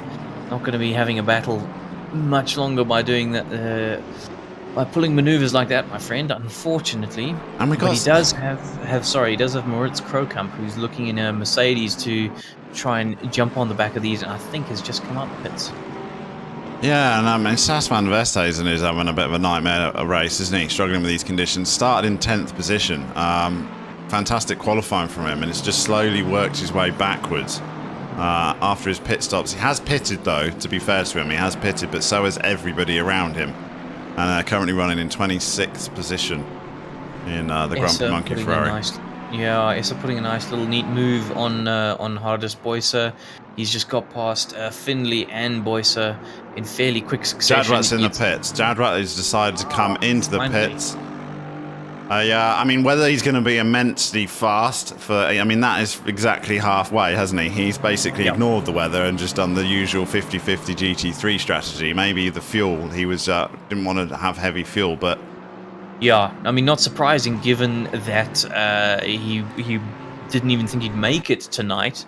Didn't even think he'd make the grid, so... Might not put much thought into actual race prep at all if you didn't think you're actually going to take part. So he's just done the usual Sim Race Africa 50-50 strategy, I think. Yeah, correct. But his pace, he had the pace to do it. He was the quickest guy on the used tyres, but he was losing time to Essa. So Essa's going to be quite a ways up the field when he comes out of the pit lane, which he has done, and he's currently in 6th position. However... he's jumped Philip Minard. It's still enough to jump Philip Minard, isn't it? So Minard's early pace, it's just disappeared. But look, he's come out on the dry tyres and he's back on it. 152.4 from Philip Minard. He's gonna wish that he'd done it earlier. He should have jumped maybe sort of 10 laps earlier, and he would have been right up there still fighting for the lead. But I mean, the gap back to Essa now is massive. It's huge.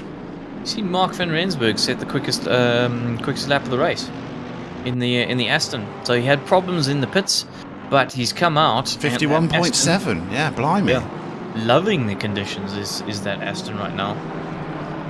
I mean, there's huge chunks of time to be had if you can get your setup right and feel comfortable all of a sudden. We suddenly see people pulling off massive changes in time, taking massive chunks out. You got like Herbst in 5th position, for example.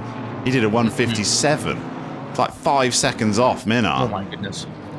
So, I mean, he's one of the guys that hasn't pitted. But, I mean, when you're doing 157, why is Stefan Herbst still out there? I mean, you've got to get that car in and pit. I mean, he's just hemorrhaging time. Yeah, he's even going off the track as well. It's I'm just on board with him. It looks like an absolute nightmare to drive that car right now. I mean, I don't understand why he's not coming in. I mean, just because you think to yourself, oh, I'll put heavy fuel in, but you can come in when you want. I mean, we saw like Ross Bartle coming in, didn't work out for him, but you got to adapt to the condition, and that's not what Herbst has done here. I mean, 5 seconds. He's coming in now, but I mean, that's too late. Way too late. You got Fridge Findlay in 4th position now. 158.7, Fridge Findlay. Why are you still out there? He's got to be on the dry tyres. He's on the wrong. We just saw an Aston Martin setting the fastest lap of the race, and he's doing a 158.7 last time round. Is Fridge Findlay?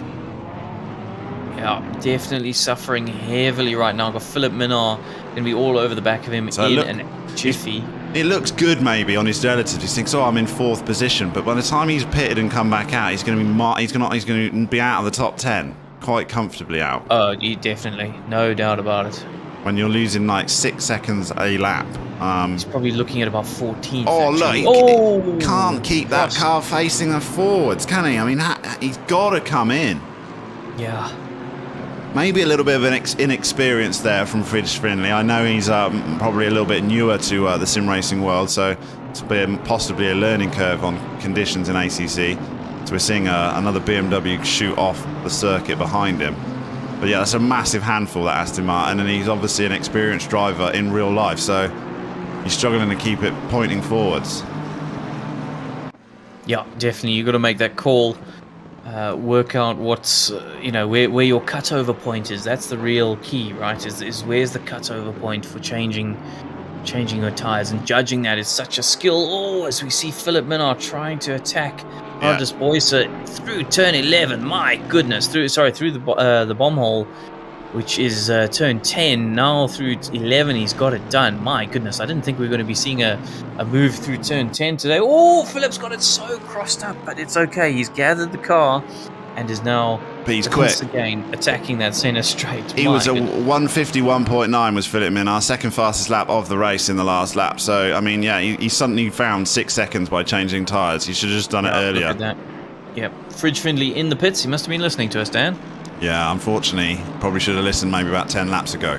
But yeah, Fridge Findlay's going to come outside of the top 10, quite significantly outside, I think. And then the people that jumped first, I mean, S is going to have he's 23 seconds off of our current leader in the Lexus, and Sean in the Lexus. But I mean, he's our leader by quite a substantial margin when these pit stop windows are finished. Philip Minnaar is still currently in 2nd position. But he's 15 seconds off of Essa. But he's actually lapping quicker right now, is Philip Minnaar. But that was all the undercut. I mean, the undercut was worth like nearly 20 seconds, basically. Those few laps that Essa had, that he managed to enjoy those tyres. And he was passing traffic, don't forget. What kind of times is Schilter doing in our current provisional leader? Very impressive, I have to say. One of the similar driver to Bashir Jadwat, 153.392. So he's somehow managing to keep that Lexus manageable. And that's very long. He's gone very, very long. But he will come out on dry tyres for sure. I predict he's probably going to be around 7th. I think he's going to come out 7th. So a pretty good net gain, actually. Yeah, I think if you keep it pointing, if you can stay out of trouble, like you said earlier, if you can stay out of trouble, you're gonna make massive gains. But also, if you get the right tire at the right time, you're also making massive gains in the sort of margins of sort of 4 to 6 seconds a lap with some of these guys. So you don't have to be the quickest guy to get a great result in this round for sure. Oh, we see a BMW facing the wrong way, and the Lexus ahead is Zayaressa tries to thread his way through back markers. You always be concerned when you come around a corner and there's all sorts going on in front of you. Is that Krocamp and LaRue side by side, basically? Goodness. That was a good move there by Krocamp in for 25th position. Making the most of that little center straight. Let's go back 30 seconds and see whether we can grab it. Here we are. It was with a Bentley in front of him, and he comes in side by side, does Krocamp, as they go down the main straight, and got Sas van der Westhuizen in front of them. And yeah, he just got it past on the straights. It's like Mercedes quick in a straight line, even against the Bentley. Yep, good straight line speed there for that Bentley. Now Krokant is looking all over the back of Sas van der Westhuizen, who's in turn looking all over the back of Ali's. Yeah, a bit of a train forming here around sort of 23rd to 26th position. No, it's not Ali's. Sorry, who's that? Is that a back marker? Who is that ahead? Oh, Sas getting a big punt there. Massive punt. And yeah, I think Sas didn't quite hold it, did he? No, he didn't hold it. Let's go back 10 seconds and just see that again. Yeah, Krokant is waiting though. I do see Krokant waiting, doing the right thing. Oh, he tried to hold it, but it just snapped on him. There was no catching that. Doesn't matter what equipment you're using, you weren't catching that one. He was a passenger for that, was Sas van der Westhuizen, but Krokant did wait for him and drops behind. Mental note by 2 stewards there. Unfortunately, Sas, yeah. Yeah, Schutter is in 6th position now, so he came out, I thought he might come out in 7th, he's come out nicely in 6th, but does have hardest Boyser. He's not pitted. He's not pitted, so... Oh, and look at his times, 1:59.4 is hardest. Talking 7 seconds. 7 seconds off the pace.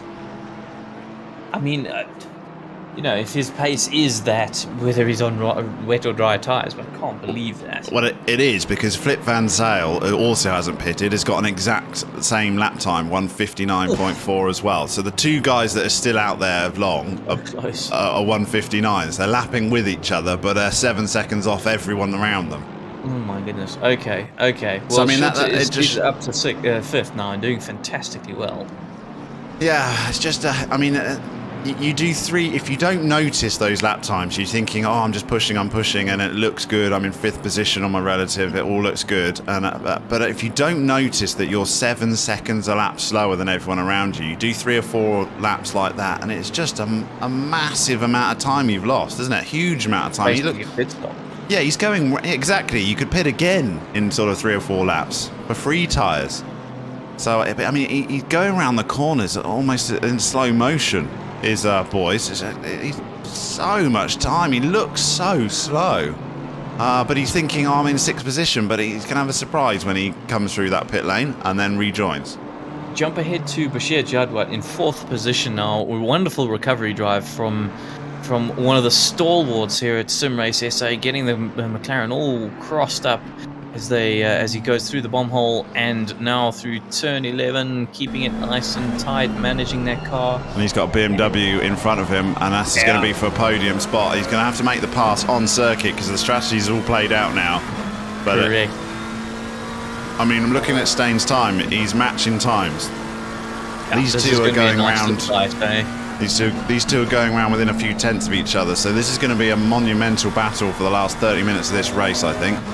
Who can get that final podium spot? I mean, effectively, they could try and track down Philip Minnaar even, but Minnaar is lapping so quickly ahead. 1:51.6. My goodness. He's taken a second and a half. He's taken chunks out of Essa now that he's finally got on the right tyre. He's only got 35 minutes left of the race, Dan. Yeah, 35 minutes. And he just gave him... He's 11 seconds, and it was like 17. So he's taken massive chunks out of Essa. Now he's finally got on the tyre. Remember, Essa pitted very early, so we did wonder whether those tyres... He would feel it towards the end of the race. We've still got 35 minutes to go. But yeah, Philip Minnaar is the quickest guy on circuit right now. But yes, look at this, Jadwat, as he's right up behind the BMW. He managed to claw this gap right down. It's nothing. It's absolutely nothing now as they finish the infield section of Snetterton. You can see the piping in the undercarriage of that BMW. It's so close. Yeah, I think he could draw a picture in his sleep of that BMW. He's got that much detail locked into his memory, being so close behind it. But he's waiting for a mistake, and there's a mistake up ahead of the back marker. This could possibly be it, or as they dart through both of them unattended. But look, Bashir Jadwat's got to run here. He's got to run here, round the outside. No, surely not. This can't happen. This can't happen. He's going to run out of track. He's going to drop back. Look at that. All crossways again. But a good exit. He should have a good exit here. Here we go. He's right up. Of that McLaren as well. It's quick. Right up in the slipstream. Can he look up the inside? I imagine Stain's going to hold the inside. He isn't. He's going to allow the gap, but it's not enough. He darts back. Oh, Stain's made a mistake. He's forced him an error. He's forced an error, has Bashir Jadwat. That is a wily old fox, if I've ever seen it. He's You got have it. the inside line nicely for turn 2.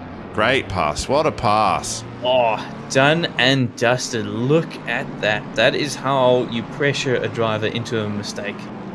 So we've got Masterclass 1 and 3, and it's split by the very, very fast Philip Minnaar, who is just consistently lapping in the 151s now that he's suddenly got on the right tyres. And the gap's 10 seconds though, and there's 33 minutes to this race. Will he manage to claw it back? Can the Grumpy Monkey Mercedes AMG get back 10 seconds? I think he's given himself too much to do by pitting a little bit later. So we have changing weather, Dan. Oh, But the better. it's for the dry tires. Unfortunately, we will have the rain stopping in about 3 minutes' time. right. Maybe that'll be enough for Hardest Boys to actually realise that he has to come in the pits, because I mean he's going around 2-minute lap times right now. It's absolutely ridiculous. It's like 8 seconds a lap he's losing. Even Flip Fun Sales realised he needs to pit. It's stupid. I mean, when you're going around and you can't break 2 minutes and everyone else around you is doing 151s and 152s, then you know that you've done something wrong. And he'll watch this back later and think, why did I not pit about 30 minutes ago? Because he's effectively lost himself a pit stop just in the last sort of 4 or 5 laps, really. Could have had 2 pit stops and still been where he is. Yeah, so just looking at the gap, it's now 10.3 between Essa and Minnaar. So it is coming down. I think as the tyres wear in and start to wear out, we're going to see that that prodigious pace that Philip Minnaar has start to wane a little bit. And I think he's not going to be able to catch Essa at that rate of knots for for the remaining 30 minutes of this race. You would think so, wouldn't you? He gained 8 tenths on the last lap, did Philip Minnaar, and what's his tyres? Probably 10 laps younger. I'd guess about 10 laps younger, where he hemorrhaged time for those 10 laps, and the undercut was about 17, maybe 20 seconds, even if you put everything all together. So Philip Minnaar he's the fastest guy on circuit by quite a stretch right now, 151.5. Really, really, really high pace. It's just whether he can hold it on for long enough.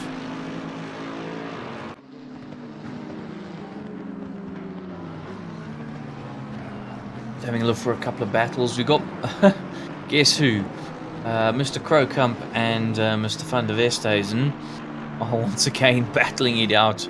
Between the two of them, Krookamp is once again all over the back of Sas van der Westhuizen in that Ferrari. Sas still the quickest Ferrari, and probably the only Ferrari as well.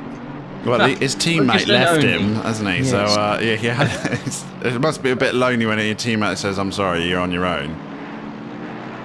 Yeah, absolutely. But Sas defending that 24th position for all he's worth, and Krookamp getting a bit wrong onto the Bentley straight, and Sas is able to scamper away. So keeping an eye on the leaders, because it is an interesting story from the last 30 minutes. And Essa is pushing. He got himself back down into a 152.1, which is only a tenth off his fastest lap of the race. But in comparison, Minnaar's still 6 tenths quicker than that. So Essa's fastest lap of the race is only a 152 flat. And Philip Minnaar's last lap is a 151.5, half a second quicker. And he's got more time than that even, because his fastest lap of the race is 151.4. So he's matching his fastest lap of the race almost every lap right now is Philip Minnaar, and it's quick. It's just 9.7 seconds. I just don't... I think Essa could... I mean, if Essa wins this race, it will definitely be down to that strategy call. It really will be, because he hasn't been the fastest guy tonight, which is not what we're used to seeing him run away with it on his own pace. But he's a wily old fox with strategy as well, isn't he? Because he could win this one without being the quickest, but not even, I mean, half a second off the pace, and he could still win this. Well, we've got 15th and 14th battling it out. It's Scruton against Benz. And we haven't seen much of Jonathan Bentz this evening, nor Scrutton, but I do feel like Scrutton has gained a lot. Oh, hardest Boyce has come into the pits. He's had enough of 2-minute lap times. He's finally pitted from 12th, and I think he's going to be lucky to stay in the top 20.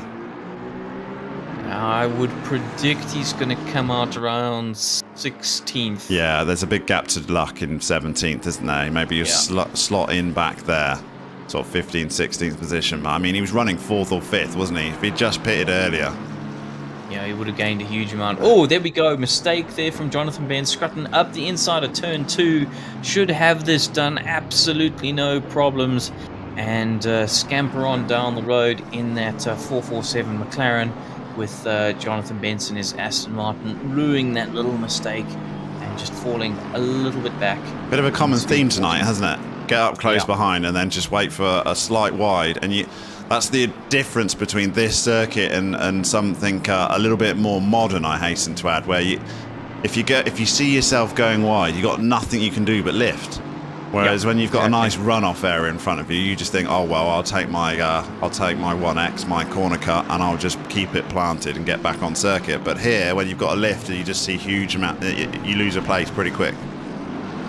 So Scrutton is now trying to chase down our good friend Peter Haynes in the Nissan GTR, number 88, and doing phenomenally well in 12th position. So even after all the pit stops, Haynes keeping his nose clean and doing really well. That is a phenomenal effort from Just Peter noticed Haynes. from our leader in Essa, he's obviously got fed up with seeing that relative tank because he's put the hammer down and out of nowhere pulled his fastest lap of the race by 0.6 of a second. Did a 51.4, but the track is getting quicker. It's getting a lot quicker because Minaj put the fastest lap of the race as a 51 flat.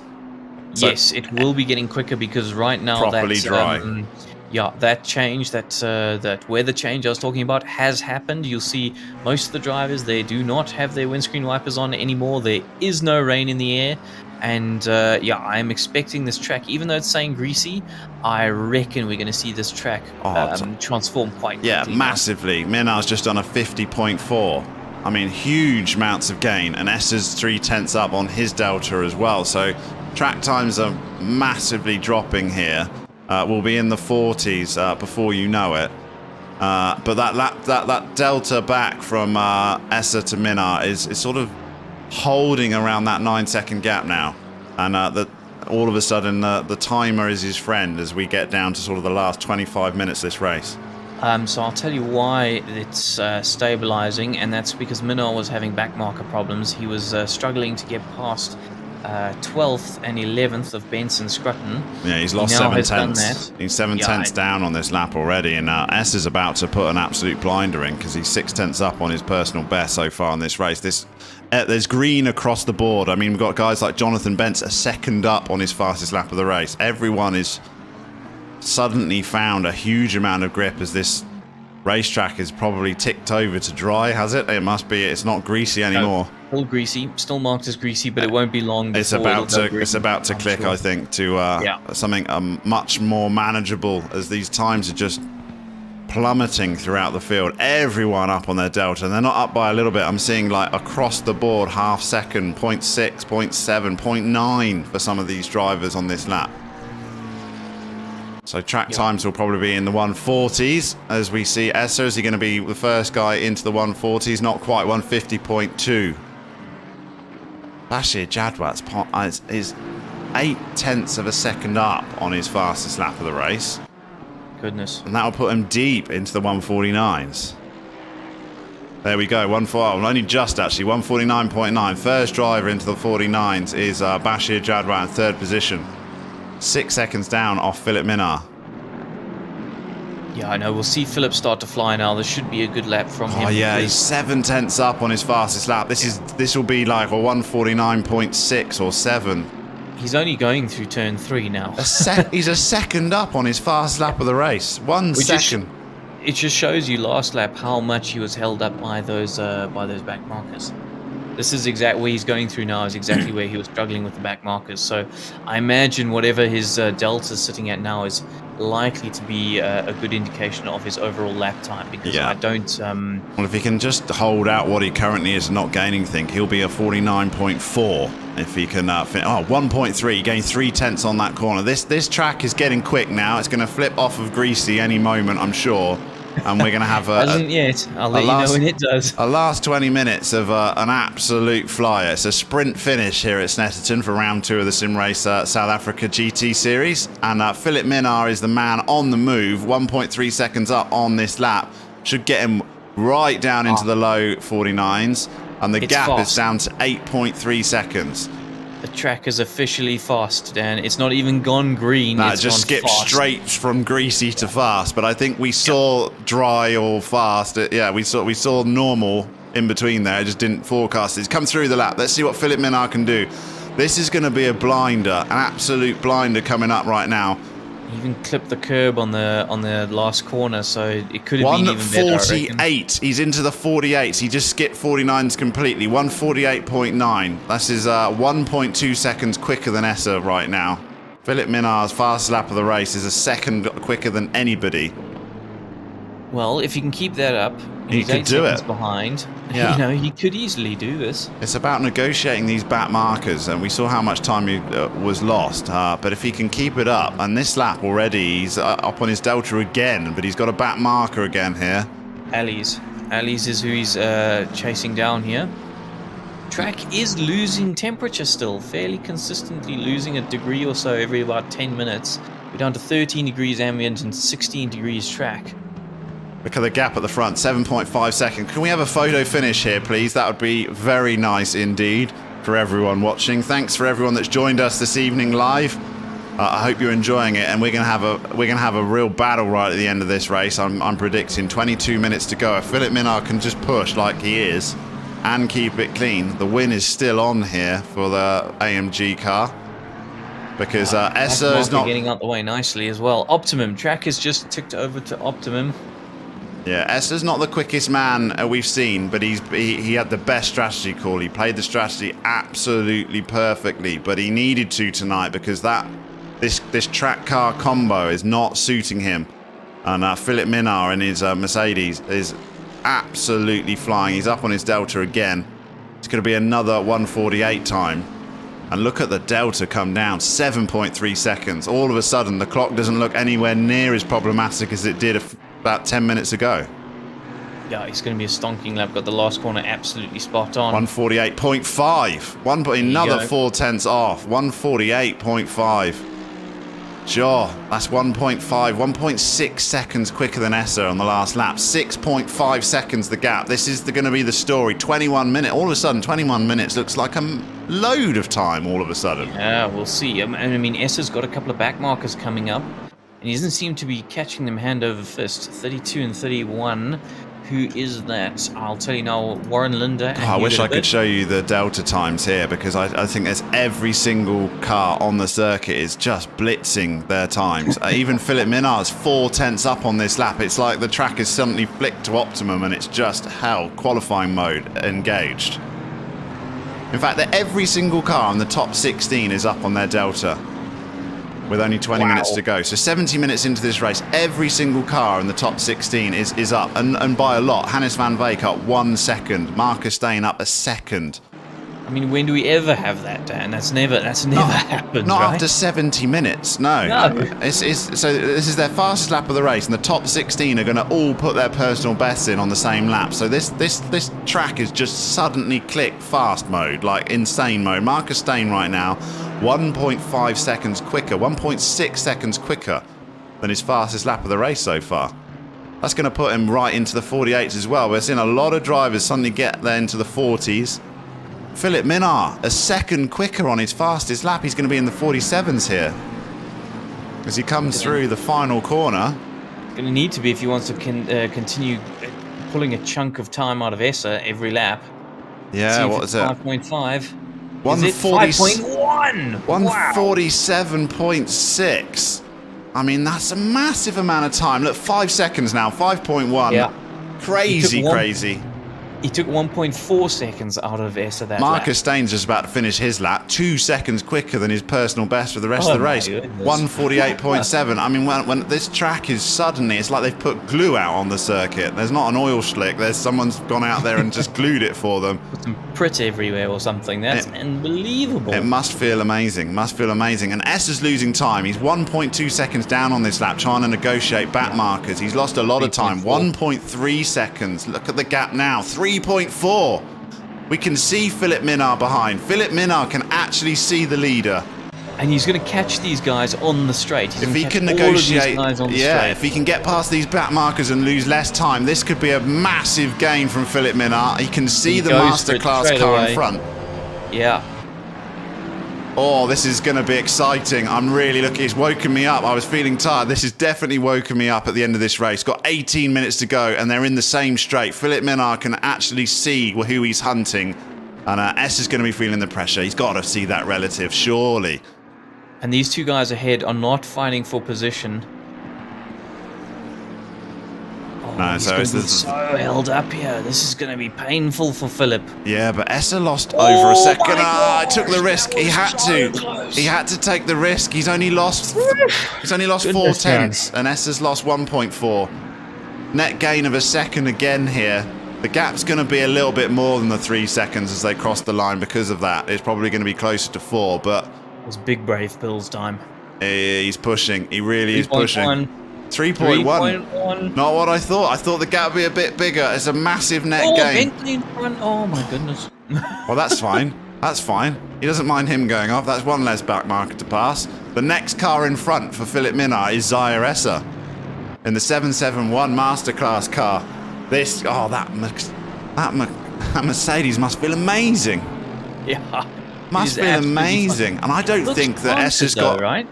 I don't think Essa's got the pace when he gets there. I don't think he's going to be able to hold him. You know, the time difference is like a second and a half a lap. Defensive Where's as he you gonna do like. it? Where do you think he's going to do it? Well, I think he'll just have a go anywhere. I think you've just got to pound the pressure on, and I mean he's got the pace. And I thought he'd thrown this race away. I'm not going to lie. I thought Philip Minard had thrown this race away, and it was a masterstroke of strategy from Zaire Essa coming in early and judging the conditions perfectly. He hasn't done it yet, though. But he hasn't done it. yet. No, 2.8 seconds. He's going to have a go, surely. He's going to get an opportunity. That's all you can ask for, having an opportunity. It will present itself. On the track map, look at how much free air these guys now have. You know, the next car ahead of them is literally crossing the start finish line now. They're both on their fastest laps of the race. They're both. Essa's half a second up on his delta. The difference is Philip's up on his, and his is the fastest lap of the race with a 47.6. So, I mean, this is a huge amount of chunk, another big chunk of time that Philip Minard's going to gain on Essa. Probably a couple of seconds on this lap. They crossed the line. What is it? Let's have a look. 148.3. Fast lap of the race for Zaire Essa. Followed by a 147.3. 1 second quicker. Philip Minard's got the answer here, and it's the Mercedes AMG's power. Against McLaren. And the McLaren looked good in the wet, but this is where we start seeing the differences, and it's the same differences we saw in HLQ, where he couldn't top the timing sheets. And at 2.1 seconds, oh, it's exciting, 15 minutes. He's not going to have a lot of time because it's going to take him 2 or 3 laps to get there. I'm thinking he's going to have about 7 or 8 minutes to try and make a pass on multiple championship winner, Zaire Essa. Well, this is exactly what I was saying, Dan, this is Zaire Essa, who has won multiple championships, who knows what he's doing. Against the new boy. Yeah, exactly. So, you know, he's not going to be making a mistake under pressure, surely. He's definitely going to know how to position that car to make it as difficult as possible for Philip Minard. But I just think Minard at the moment has got the pace. I mean, he's got a second and a half on Essa, the fastest guy in the league. Now. Yeah. I mean, he's really pulling it out. And surely all he's got to do is just tuck in behind for the last corner and just get him on the straight. I was going to say, by the end of the next lap, he is going to be seeing that McLaren rear wing in his windshield like you cannot believe. It is may as well be glued to his Which we windshield. ride on board, and that, I no. mean, it must feel so good to have that McLaren right in front of him. But yeah, a bit of a mess up on the final corner here. And that'll increase the gap somewhat, give Vess a bit of breathing room. 1.4 the gap now, but okay. So if you're Philip Minnaar, you should be thinking, right, I've got the pace. Yeah, don't push too hard. Calm. Just get up behind, and then just make sure you're there for the final corner. Because I feel like here is where the pass is made. You get the drag down the main straight, get up the inside of the first sweeping first corner, and then the big braking zone of the hairpin. That's going to be his opportunity. We've seen the power of this car drive past the Bentley earlier, and that's a pretty formidable opponent in a straight line, the Bentley. Under a second. We're under a second now, so now is what you really got to keep things calm now. Your heart will be racing like you're unbelievably fast, and ooh, here we go. Seeing sparks fly in front of that McLaren, really closing up into the braking zone. The onboard is superb. Look how close he is now. I mean, it's just, can he get the pass made? We're going to start to see some defensive driving. We've got 13 minutes left of this round. We're going to start to see Essa starting to protect the inside line. But Philip ran a bit wide on the exit there, and this is what I'm talking about. You know, you need to keep calm and make sure you don't do things like that, because it's just going to take those opportunities, the small opportunities that you have, and, you know, those are going to disappear very quickly if you're going to be making small errors like that, where you should be looking to make moves. Look, as we go into the rear view camera of Zio Essa, and you can even see the Mercedes badge just sneaking underneath the spoiler. He's so close as you want to be. Yeah. They go down the straight. What's the power like on this Merc? I think he's got the power on the McLaren. I think he has. Look at him. It's no slouch. It's no slouch though. Yeah, but he's gained. He gained, but it's not enough, is it? It's not enough. It's not. He's not had a brilliant turn one either. Oh, this is going to be an absolute treat for us to behold with 12 minutes to go. Can this be? We want a clean pass here from Philip Minnaar. That's what we're looking for. Can he get a clean pass? He's got the time. Time is on his hand now. I didn't think he would have 12 minutes. I was thinking more sort of 7. So he's got plenty of opportunity. Just need to stick there. Thing is, one thing's for sure. You're not going to push Escher into a mistake. No. Has a look. You're not going to... Showed his nose. You're not going to pressure him into a mistake, are you? It's going to have to be a clean pass. You're going to have to find out where that pace was previously, that extra second or so you had in hand. Find out where it was and really maximise it in one section. Oh, that's so close to contact between them. My goodness. Oh, I think Philip almost had to bail out of that. That is close. Super close. We need a replay of that one. Yeah, unfortunately, I don't want to go back 30 seconds and then miss a pass. So we're back on board with Philip Minnaar, and we're going to just keep on the on-board camera to just see how close he does get up behind Esther in the 771. This is where he closes in. He closes in under the braking zone, under the tricky braking sections. He's You're able not going to get a pass there, though, are you? No, exactly, and that's where he's really a lot quicker, and it's not a particularly useful section. Yes, the Mercedes is quicker in a straight line, but not that much quicker than the McLaren. No, I mean, he's got over a second a lap on him. Not bad. That was a great exit. It's not enough, though. I don't think it's enough. I don't think it's enough, no. Let's go on board and see whether he closes. It is. Look at it closing. It is closing. He looks on the inside. He has a look. No, not going to happen. Not going to happen. And you're not going to throw Essa off as well. He's going to know that you won't be able to make... Now is where you need to make a move. Oh, this is close between these two. Going wide, trying different lines. On the cut back, you can't really cut back on that big sweeping hairpin because there's only one line through there. Oh, it's how much pressure can Philip Minnaar pile on here? But at least there's been no contact. He's avoided him so far. Just dropped back on board. He's looking up the inside. He's going to go around the outside here.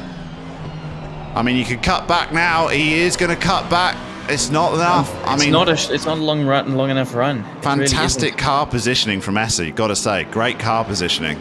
Yeah, you got to be close here. Oh, you forced Essa narrow. That's great. Oh, you'll probably get a better run. On all the way through Williams.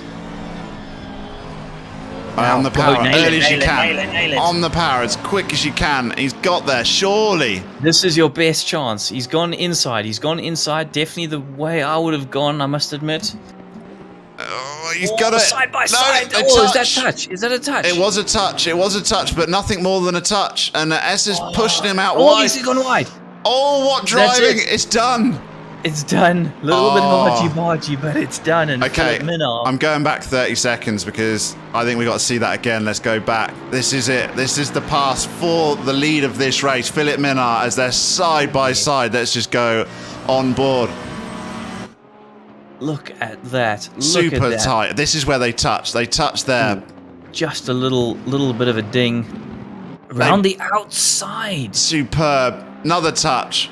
Both The keeping squiggle. it on. I think Esser, he gave him literally 1 millimetre enough room. And Philip Minnaar, what a pass in the end.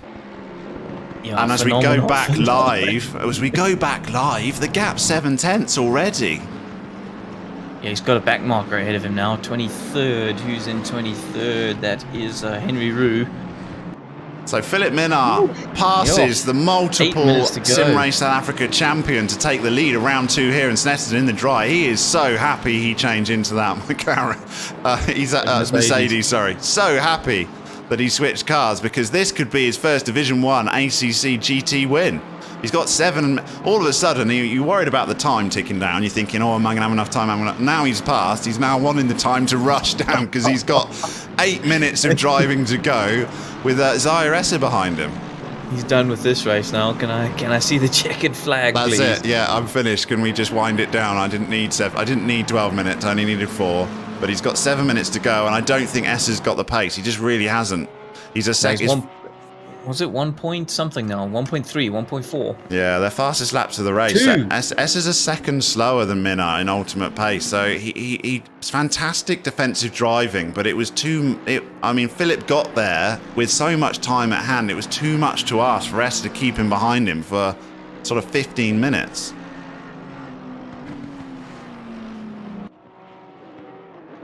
So Philip Minnaar has got a 2-second lead now here at Snetterton. I have to say, I'm going to have to eat some...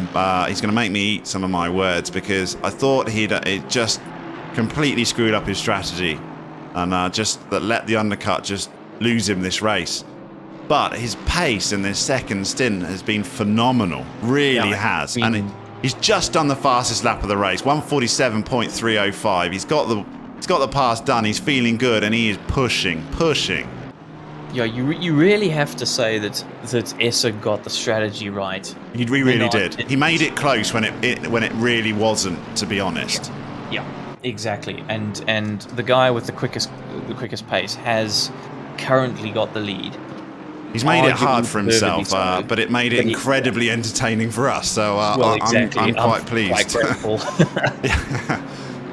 So Basu Jadwa, little shout out to him. I mean, he's only 4.6 seconds behind his teammate, and yet he's on a recovery drive from that earlier shunt with Ross Bartle right at the start of this race, sent him back into sort of 12th position. In fact, it sent him back into like 18th position, and he's got all the way back up into the podium spot. There's only 4.6 seconds off, and his lap time is good. His fast lap of the race, 147.6. which is quicker than his teammate in front of him.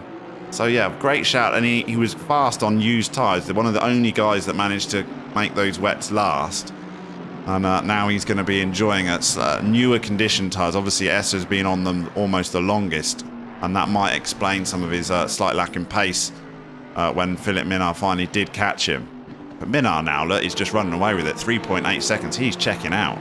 Yeah, he's got some pace in hand here. Shout out to Jason Luck, who's in 11th position currently, and our top running Porsche doing exceptionally well. I reckon he's gained a huge number of positions over the course of this race. That is really phenomenally well done.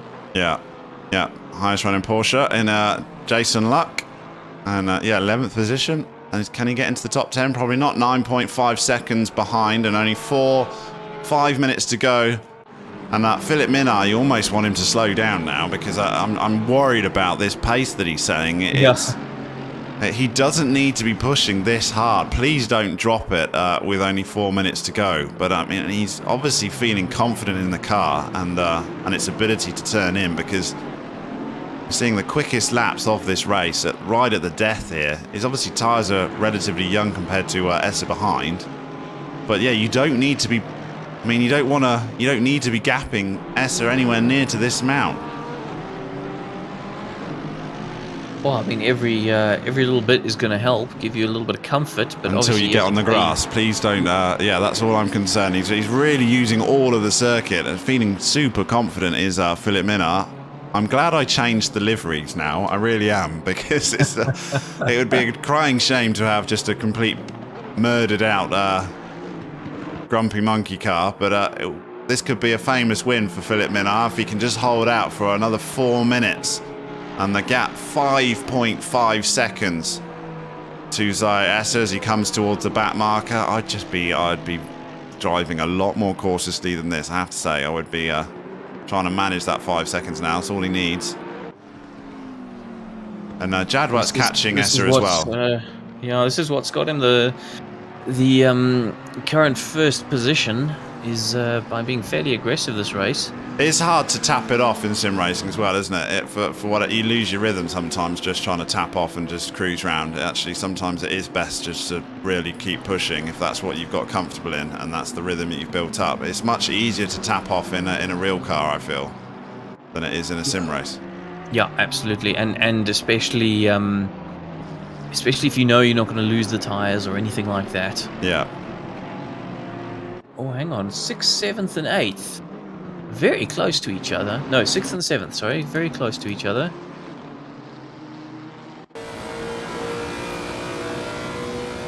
So go underneath the Snetterton bridge. Yeah. We've got Schutter, who I think is a newcomer. I don't know if he was here last season. Doing very well in the Lexus. Highest running Lexus. I don't know how I missed that. If you can't win the race, you want to try and win your brand, don't you? And that is definitely something to be proud of. The highest running Lexus in 7th position, but he's got is that Hannes van Veek behind? No, it's not. It's I think it might Shooter, be... is it? Yeah, that's I've got Hannes van Veek miles. There's a back marker sort of pushing. Fridge Findlay is behind him. So yeah. The late pitter, I'm sure he probably has a bit of extra pace because of that. Yeah, so Fridge Findlay down in 18th. There is a big demonstration of he should have pitted way early, doesn't he? Because he was comfortably having a nice run in the top 10. Yeah, definitely had more pace than his position suggests today. But he doesn't want to be doing that, though. No. Fridge Findlay, I was just about to say, it's all very well trying to unlap yourself, but that is not the way to do it. You don't want to be affecting drivers ahead of you. No, definitely not. And that's a bit unfortunate from Fridge. He did wait for a rejoin. Yeah, and it's a real shame because Schutter was really attacking Bertus Janssen van Rensburg. So I do... Oh, goodness, I feel sorry for Schutter there. He should... Just want to jump back to our leader, Philip Minnaert, as he starts the final lap of this race. And what a final stint this has been. It's been one of the best stints we've seen here at Sim Race South Africa. It's just the relentless, consistent pace that he's shown. It's basically been qualifying laps for the whole of his second stint. So basically, he clawed back about 17-second gap, and he's going to finish here with about 8-second lead. From nowhere. We'll ride on board and just see how hooked up this car is. I mean, he's just had a ball since the track conditions have dried out. And what a final stint this has been. With 30 seconds to go, he's just got to bring this home now. And it will be Philip Minnaert's first Division 1 ACC victory. And he's... Yeah, incredible result. Really incredible result if he can pull that off. He's been superb this season. Massively improved.